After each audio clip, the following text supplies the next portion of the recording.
guys, I'm glad you're here. I wanted to apologize and say I'm sorry for the funk that I was in the other day, but I'm feeling so much better now, or at least I'm feeling different. My stomach really hurts, and I've been up all night with this stomach ache, and it's kind of freaking me out a little bit because I'm not really sure what it's from. I think it might be from the TV show, which is really a shame because I really like making the show. But I'm kind of worried that I'm not cut out for it and I'm doing some type of irreversible damage to my body. So I borrowed all these books because I was thinking people do big things all the time and they're fine. Or I guess they're not fine, right? Like sometimes people lose their minds or they don't. So I borrowed all these books to try and figure out like what causes that, so I could figure out like where do I lie on the spectrum, right? There's no information in these books. It just seems like people either do or they don't lose their mind, right? They're either fine or they're not. And it seems like, what is it, maybe genetics or chance or circumstance, and I think that's all not helpful enough for me. It's not the information that I need, because I need some reassurance. I need some reassurance that the way that I'm feeling is okay and it isn't like a sign that my body is trying to tell me that I'm not cut out for this type of work. Because I want to do this type of work. I really do. I think that it would be really nice if I could just like be in someone else's body for just like just a little while, and I could see like one of my heroes, right? I could see what their body feels like when they're doing big projects, and then I could know this is just a normal part of the process and I have nothing to worry about. That's what I hope it is, right? I just want some reassurance.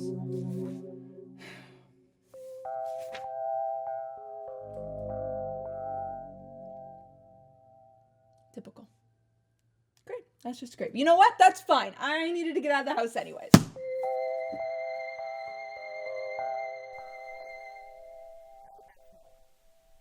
Empty? Like I don't really know what I'm talking about in this scene.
I think everybody is feeling this way, but nobody's talking about it. When no one talks about it, nothing happens. And then time just stacks up and nothing happens. And it's just a whole lifetime like that. A whole lifetime can go by with just pretending everything is okay and nothing changing. And I feel like that's all I do anymore. I feel like I'm just pretending all of the time. And I feel like I'm going crazy.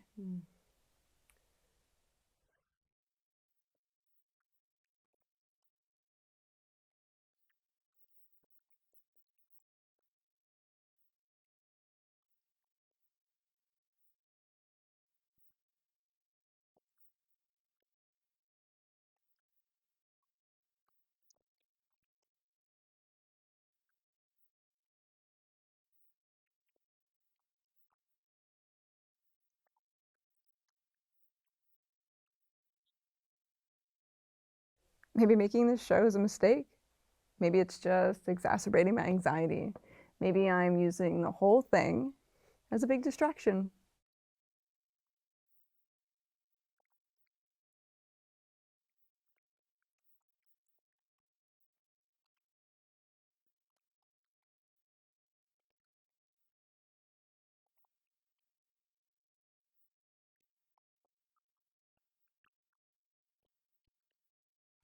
I just don't want to waste your time.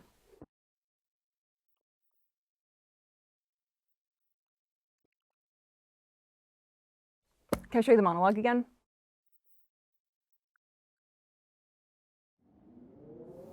Finished.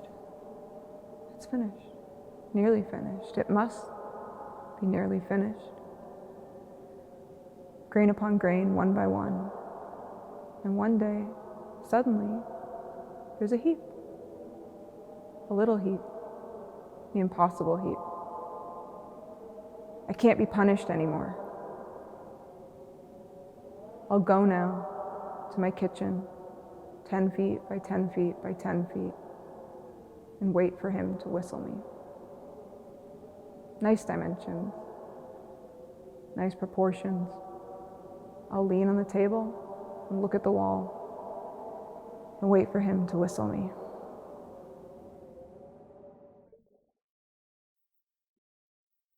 Really? Thank you. Yeah, totally.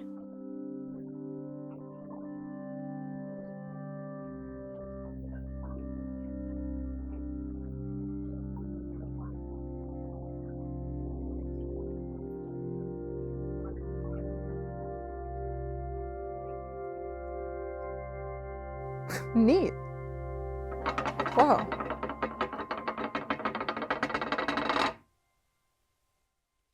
Madeline, that's like really good. Madeline? Oh my God. She's got method.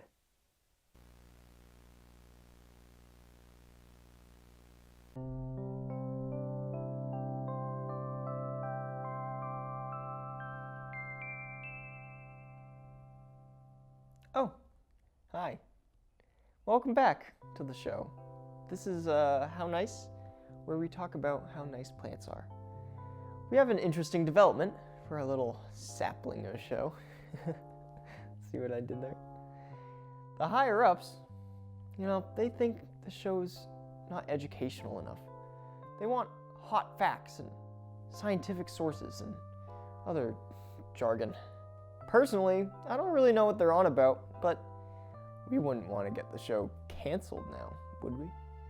So for this segment, I'm going to use this textbook to guide us through our next subject. Ferns! Get ready. You're going to learn so much about ferns. Okay, let's see here. What shall we start with? Oh, fern reproduction. The life cycle of pteridophytes alternates between two distinct generations, represented by separate and unlike plants. For example, the familiar leafy fern represents the apex of the prothallus. The zygote formed not produce the haploid male and female. I knew that. The gametophytic plant is a small. Later, the cells in the sporangium undergo meiosis to form the haploid spores. What the hell is this? What kind of story is this? Are they trying to make plants boring? Oh my God. Where's the drama? The poetry? I know this is a textbook, but this narrative simply lacks heart. The network isn't gonna like this. But you know what? Screw them. I don't care if this show gets canceled. We'll just put it on public access. Okay, where do we begin? What is a fern? As far as we know, they first appear in the fossil record, dating back to 360 million years ago. This was during the Devonian period, meaning they played a crucial role in the plant takeover of the land. So they're like super old. Older than flowers. Older than pine cones. They reproduce through spores, which is what that terrible book was trying to tell us. They have all these organs that grow under their leaves that make and distribute the spores called sori. Sometimes, a plant will dedicate a whole leaf solely for this purpose. That's called a fertile frond. They often stand upright and blow their babies into the wind. Frond, that's a nice word. That's the leaf of a plant. They can get pretty big. You need to be big when you're in a shady understory. Catch all that light. That precious resource of light. Hey, I never had breakfast this morning, but for some reason I'm not really hungry anymore. Weird. Speaking of breakfast, fiddleheads. You can eat them, but only some. Many types of ferns are much too fuzzy to properly digest in your sensitive tummy. Some people over-harvest these fiddleheads and sell them off to restaurants for a massive profit. This is unethical, and it hurts the plant. You should leave most of those fiddleheads so they can turn into those amazing photosynthesizing organs so that the plant can live a long, happy life. Wouldn't that be nice? To be or not to be. Hey, you. That would, hey, me. Yeah, you. I got a bone to pick with you. It seems you finally found your voice. I've decided something. That's a first. I've decided something. You said that already. I've decided that I'm gonna find the joy and beauty in this chaotic world. Oh. And I'm not gonna let you stop me from being an artist. Whoa, whoa, whoa, not too hasty now. Making art is meaningful to me. It's an offering. It's my way of serving the world in the weird way that I know how. I'm sorry, it's meaningful for who? For me? Whoa. Okay, this is very weird. Yes, but, I mean, who are you anyway? I'm Jaina. I'm me. And how do you identify Jaina? I don't know, man. I'm just like a silly little guy. Indeed. I heard you speaking to your friend, the plate. You're interested in performing? In being someone else? Interesting concept, when you consider you've never been comfortable enough in your own skin. This is... Pretty terrifying, huh? This is really cool. Wait, what? You're supposed to be scared. I mean, even my arms are feeling different. Like, what the heck? But you're not anxious? Oh, I am always anxious, but I think I'm starting to become more comfortable with a stranger in my body or my body in a stranger's body, as the case may be. You're supposed to be having an existential crisis. I think I am, but I think it's pretty fun. Well, this is disappointing. What the hell happened to the immobile mess I was talking to yesterday? Where's the fear? Where's the self-loathing? Where's the second-guessing yourself? Seems like you're the one who's still hung up. I must be losing my touch. Oh, no, don't say that. I'm sure I'm just in a good mood today. I'm sure tomorrow will be better for you. I don't need you to patronize me. I'm not. I'm just saying, I think this is just a phase. And like, I really hope that I feel like this more often than not, of course, but I'm sure you'll keep getting the upper hand. You mean that? Oh my God, absolutely. You're like my worst nightmare. You're just saying that. No, I'm not. Most of our interactions are genuinely unpleasant. I don't look forward to speaking with you. Oh, thank you. I really needed to hear that. You know, I still don't get you. Me? What's there to get? your motivations, your objectives. I'm just trying to put myself in your shoes. Well, I don't have shoes. Well, you know what I mean. I'm trying to empathize with you, figure you out. What's your deal? Wouldn't you like to know?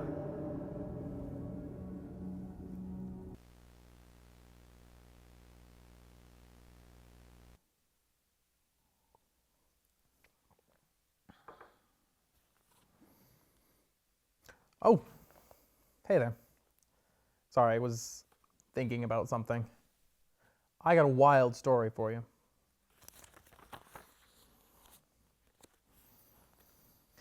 In the city of Arkham, there is a research institute, and deep within it, there is a room with a box. This box has a light that blinks, and inside this box are wires and components. What makes this box so interesting is that it houses an artificial intelligence that can pass the Turing test, a machine that appears to me to be able to reason and even potentially feel emotions. And to me, this has incredible implications. To me, it seems to suggest,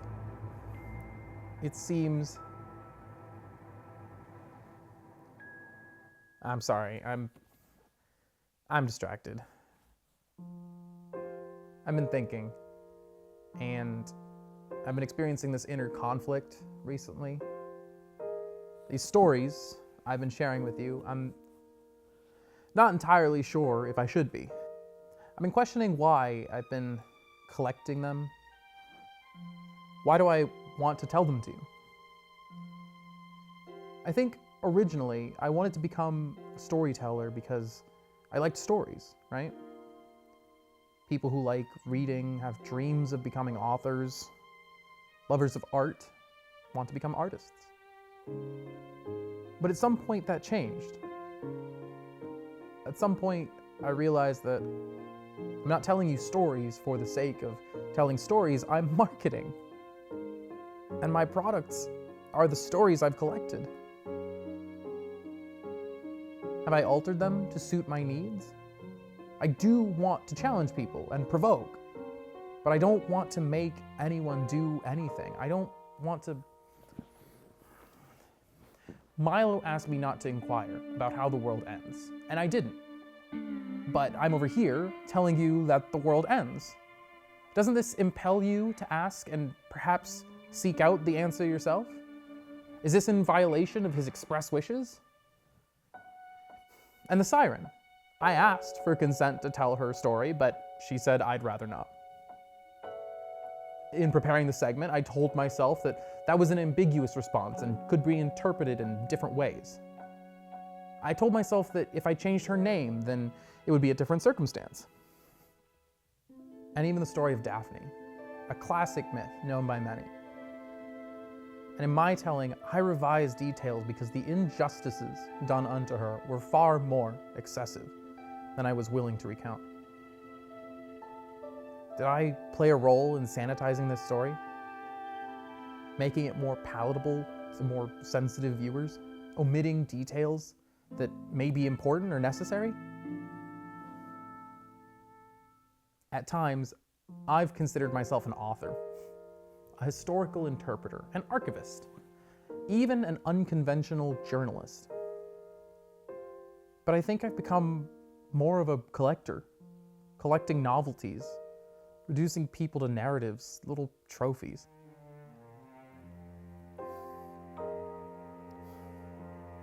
Sometimes I think my reasons for doing what I do change with my mood.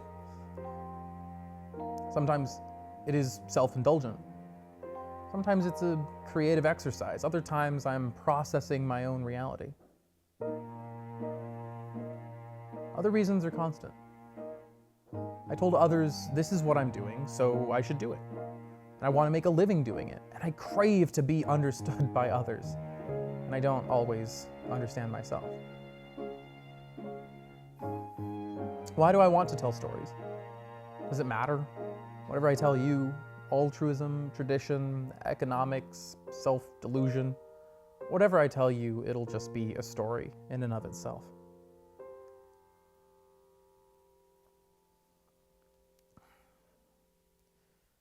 I'm telling you this not as a renunciation of the act of storytelling. I'm telling you this because I would like you to consider these tales carefully. I want you to be critical of the messages you consume. I want you to scrutinize what I'm saying, what everyone is saying, and the media through which we communicate. Let's take it apart and put it back together to see how it all works. And if there's some among you that are considering storytelling, perhaps you'll think about what I'm trying to convey. And with a bit of luck and goodwill, perhaps it will make you a better storyteller. Or at the very least, a more considerate one. I started this journey thinking that the danger was machines becoming artists. But today, I think the real issue is when artists become machines.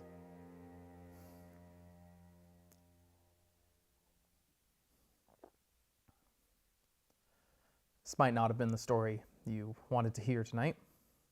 That's okay. It's my story, and it's mine to tell.